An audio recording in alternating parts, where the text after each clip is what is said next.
ఓం నమ శివాయ. శివో అభిషేక ప్రియ అంటే శివయ్య అభిషేక ప్రియుడు. భక్తితో కాసిన్ని నీళ్లు లింగంపై పోస్తే సంతోషించి సర్వ ఐశ్వర్యాలు సకలాభిష్టాలు పరమశివుడు ప్రసాదిస్తాడట. అసలు శివయ్యకి అభిషేకం ఎందుకు చేస్తారో తెలుసా?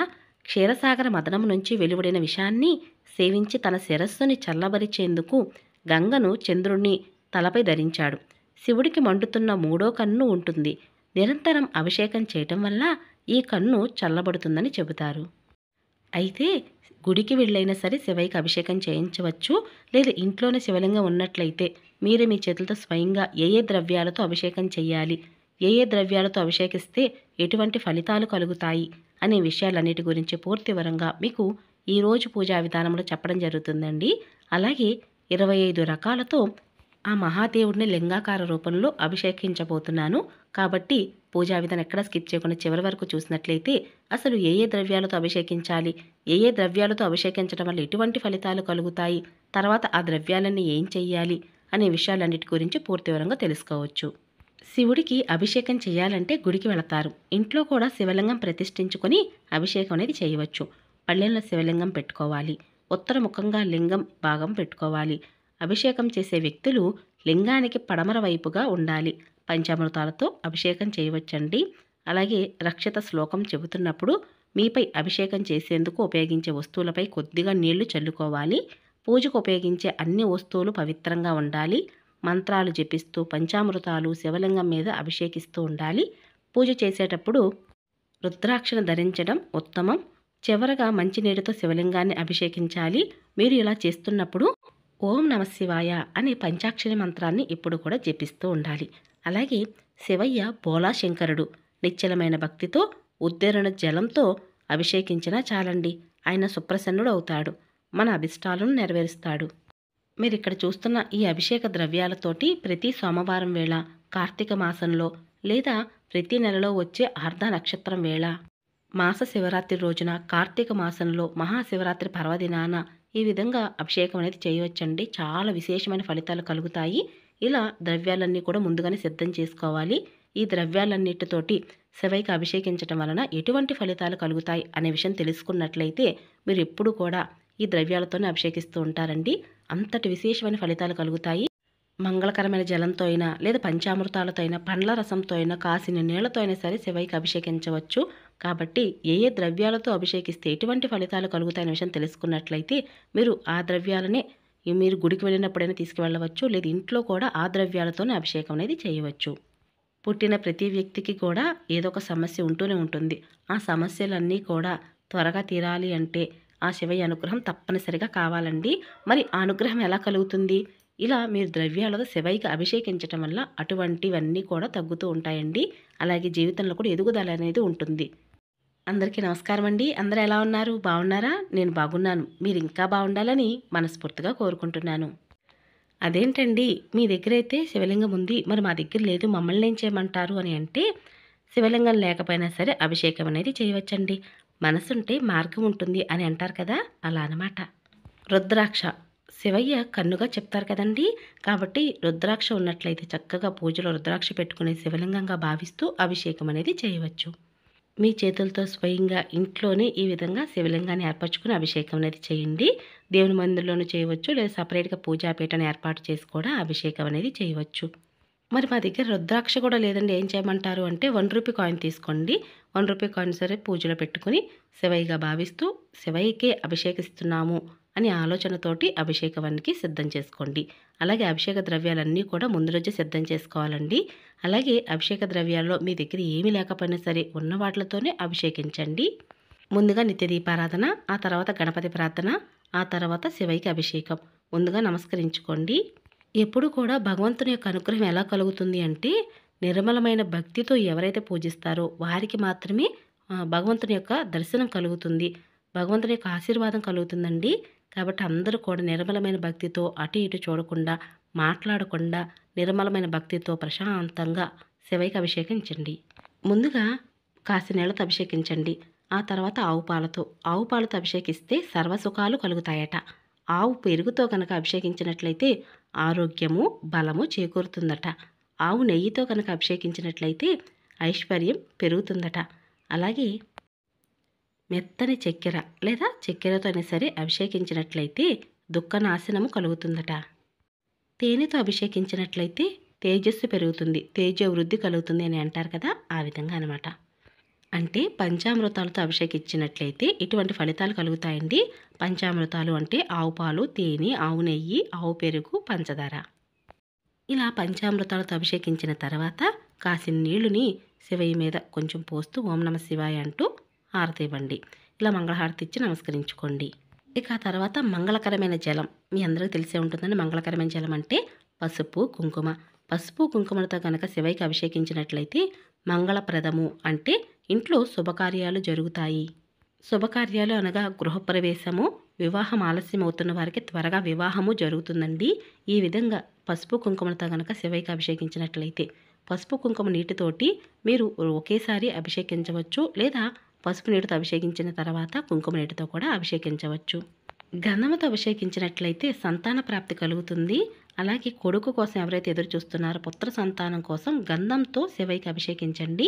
ఆ తర్వాత భస్మం జలం అంటే విభూతితో గనక శివయ్యకి అభిషేకించినట్లయితే పాపాలు తొలగిపోతాయండి. అలాగే వట్టివేర్లు జలంతో శివయ్యకి అభిషేకించినట్లయితే ఇంట్లో సంతోషం వెల్లివిరుస్తుంది. ఇలా ముందుగానే శివయ్య దగ్గర వట్టివేర్లు పెట్టి ఆ తర్వాత అభిషేకం అనేది చేయాలండి. వట్టివేర్లతో అభిషేకిస్తే శివయ్య ఎంతో ఉప్పొంగిపోతారండి. కాబట్టి వట్టివేర్లు దొరికినట్లయితే ఆ వట్టివేర్ల నీళ్లతో కూడా శివయ్యకి అభిషేకించవచ్చు. ఇంకా రుద్రాక్ష జలం, ఈ రుద్రాక్ష జలంతో గనక శివయ్యకి అభిషేకించినట్లయితే ఐశ్వర్యం వృద్ధి చెందుతుంది. అంటే వృధా ఖర్చులు కాకుండా తెచ్చిన ధనం ఎందులో అయినా పెట్టుబడి పెట్టినట్లయితే అందులో అభివృద్ధి కలుగుతుంది అని అర్థం. ఇంకా గంగాజలంతో అభిషేకించినట్లయితే అభిషేక ప్రియుడు శివయ్య. ఆ గంగాజలంతో కనుక అభిషేకించినట్లయితే శివయ్య ఉప్పొంగిపోతారండి. ఇంకా రోజు వాటర్ ఉన్నా సరే అభిషేకించవచ్చు. రోజు వాటర్ని మీరు జలాలతో కనుక కలిపి అభిషేకించవచ్చండి, లేదా సపరేట్గాను అభిషేకించవచ్చు. గంగాజలం కూడా ద్రవ్యాలలో కలిపి అభిషేకించవచ్చు. చాలా అంటే చాలా మంచిది. గరికిని నీళ్ళల్లో ఈ విధంగా కాసేపు నానబెట్టిన తర్వాత ఆ జలంతో కనుక శివయ్యకి అభిషేకించినట్లయితే ఇంట్లో ఆర్థిక అభివృద్ధి జరుగుతుందండి. అంటే ఎవరికైనా ధనం ఇచ్చారనుకోండి తిరిగి రావటం లేదు, కాబట్టి శివయ్యకి ప్రతిరోజు కూడా గరికితో కనుక అభిషేకించినట్లయితే ఆ ధనం అనేది తిరిగి వస్తుంది. ఇంకా శివయ్యకి తులసి దళంతో కలిపినటువంటి జలంతో అభిషేకించినట్లయితే ఇంట్లో ప్రశాంతత చేకూరుతుంది. అంటే కుటుంబ సభ్యులందరూ కూడా ప్రశాంతంగా ఉంటారు, అందరూ కలిసికట్టుగా ఉంటారు, అందరిలో కూడా సమభావన అనేది కలుగుతుంది. అంటే ఒకరి మీద ఒకరు ప్రేమ కలుగుతుందన్నమాట. ఒక్క బిలవ దళంతో అయినా సరే మీరు చక్కగా నీళ్ళల్లో ఈ విధంగా పెట్టి కాసేపు ఉంచిన తర్వాత ఆ నీళ్లతో కనుక శివయ్యకి అభిషేకించినట్లయితే ఇంట్లో ఆనందం వెల్లివిరుస్తుందండి. అలాగే అభిషేకించిన తర్వాత లేదా అభిషేకం చేసేటప్పుడైనా సరే శివయ్య దగ్గర ఈ బిలవదళం ఉంచి అభిషేకించండి. ఖర్జూరం, ఎండు ఖర్జూరమైనా లేదా ఈ విధంగా ఖర్జూరమైనా మీకు ఉన్నట్లయితే చక్కగా నీళ్ళలో నానబెట్టి ఆ నీళ్లతో అభిషేకించినట్లయితే శత్రు నాశనం కలుగుతుంది. అంటే నెగిటివ్ ఎనర్జీ అనమాట. లేదా ఎవరి వల్లైనా మీరు ఇబ్బంది పడుతున్నారనుకోండి, ఆ దోషాలని తొలగి ఇల్లు ప్రశాంతంగా ఉంటుంది, మీ మనసు కూడా ప్రశాంతంగా ఉంటుంది. శత్రు నాశనం అంటే నెగిటివ్ ఎనర్జీ అనమాట. అందరి కళ్ళు ఒకలా ఉండవు కదండి. మీరు వ్యాపారంలో ఎదుగుదలలో ఉన్నా సరే, లేదా మీరు ఇంట్లో ఏవైనా వస్తువులు కొనుక్కుంటున్నా కూడా అందరి కళ్ళు ఒకలా ఉండవు. కాబట్టి అటువంటి ఒక నెగిటివ్ ఎనర్జీ అనేది ఇంటిని తాకదు. మీ దగ్గర ఏ చిన్నపాటి బంగారం ఉన్నా సరే అది నీళ్ళలో వేసి ఆ నీళ్ళని శివయ్యకి కనుక అభిషేకించినట్లయితే ఇంట్లో ఉన్నటువంటి ఘోర దారిద్ర్యం అనేది తొలగుతుంది. ఇలా కొన్ని ద్రవ్యాలతో కానీ లేదా జలాలతో కానీ అభిషేకించిన తర్వాత శివయ్య మీద కొద్దిగా గంగాజలం కానీ లేదా కాస్త నీళ్లు కానీ అభిషేకించి ఆ తర్వాత హారతి అనేది ఇవ్వాలండి. ఒక్కొక్క జలానికి ఒక్కొక్క ద్రవ్యానికి అభిషేకించిన తర్వాత మంగళహారతి ఇవ్వాలని అయితే ఏమీ లేదండి. అన్నం, ఈ అన్నం మన ప్రతిరోజు కూడా ప్రతి ఒక్క జీవికి కావాలి. కాబట్టి అన్నం వండినప్పుడు మీరు శుచి శుభ్రత ఉండి అన్నం వండిన తర్వాత చల్లారిన తర్వాత ఆ అన్నాన్ని కనుక శివయ్యకి అభిషేకించినట్లయితే సుఖజీవనం అంటే భార్యాభర్తల మధ్యన గొడవలు తగ్గి వారు సుఖంగా జీవిస్తారు. అలాగే వారి జీవితంలో అధికార ప్రాప్తి కూడా కలుగుతుందట. ఇంకా శివయ్యకి అనేక రకాల పళ్ళతో కూడా అభిషేకించవచ్చండి. ఒకవేళ మీ దగ్గర కనుక పళ్ళు లేనట్లయితే ఈ విధంగా డ్రై ఫ్రూట్స్తో కూడా అభిషేకించవచ్చు. బాదం పప్పు, జీడిపప్పు, కిస్మిస్, అదేనండి ఎండు ద్రాక్ష, లేదంటే ఇంకా మీ అంజీర్ అని ఎన్నో రకాల యొక్క డ్రై ఫ్రూట్స్ అయితే ఉంటాయి కదా, అన్ని రకాల డ్రై ఫ్రూట్స్తో కూడా అభిషేకించవచ్చు. ఇక్కడ నేనైతే ఫ్రూట్స్ అనేది మా చెట్టు నుండి పండినటువంటి బొప్పాయి పండు తీసుకున్నానండి. చక్కగా ఈ విధంగా జ్యూస్ లాగా చేసుకొని శివయ్యకి అభిషేకిస్తున్నాను. అలాగే శివయ్యకి మామిడి పళ్ళ రసంతో కనుక అభిషేకించినట్లయితే దీర్ఘకాలికంగా ఇబ్బంది పడుతున్నటువంటి వ్యాధుల నుంచి కూడా బయటపడవచ్చు. అంటే దీర్ఘ వ్యాధిని నాశనం చేస్తుందట. ద్రాక్ష రసంతో శివయ్యకి అభిషేకించినట్లయితే ప్రతి దానిలో కూడా విజయం అనేది లభిస్తుంది. ముందుగా నేను పంచామృతాలతో అభిషేకించిన తర్వాత మంగళహారతి ఇచ్చానండి. ఆ తర్వాత కొన్ని ద్రవ్యాలతో అభిషేకించిన తర్వాత నేను అభిషేకించాను. ఇక ఇప్పుడు డ్రై ఫ్రూట్స్, అన్నము, జ్యూసులతో అభిషేకించిన తర్వాత ఇప్పుడు మళ్ళీ మంగళహారతి అయితే ఇస్తున్నాను. కొబ్బరి నీళ్ళతో కనుక శివయ్యని అభిషేకించినట్లయితే సర్వ సంపద వృద్ధి అనేది జరుగుతూ ఉంటుంది.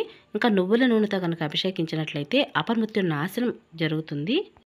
కస్తూరి అనేది మనకి మార్కెట్లో అవైలబుల్గా ఉంటుందండి. కస్తూరి నీళ్ళతో కనుక శివయ్యకి అభిషేకించినట్లయితే రాజసం, అలాగే అధికార ప్రాప్తి అనేది కలుగుతుంది.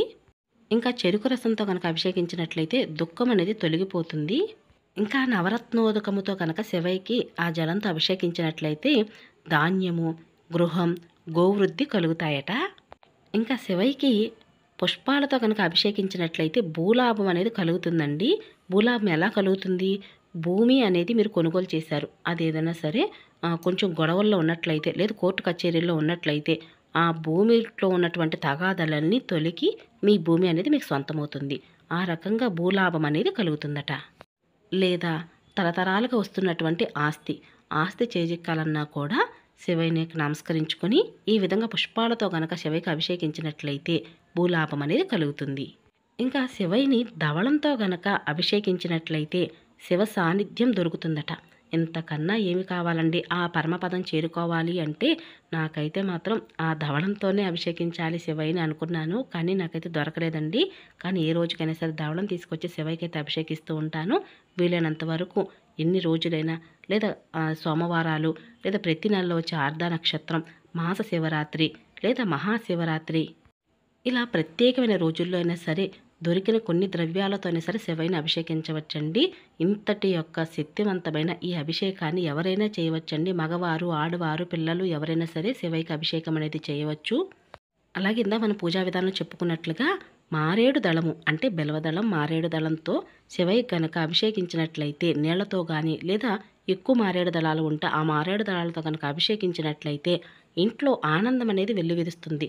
ఎంత సంపాదించినా కూడా ఇంట్లో మనశ్శాంతి కనుక లేనట్లయితే ఆ ఇల్లు కళావిహీనంగా ఉంటుంది కదండి. కాబట్టి అందరూ కూడా ఇటువంటి చిన్న చిన్న విషయాలు తెలుసుకుంటూ శివయ్యని అభిషేకించినట్లయితే మీకున్నటువంటి అన్ని సమస్యల నుంచి బయటపడవచ్చు.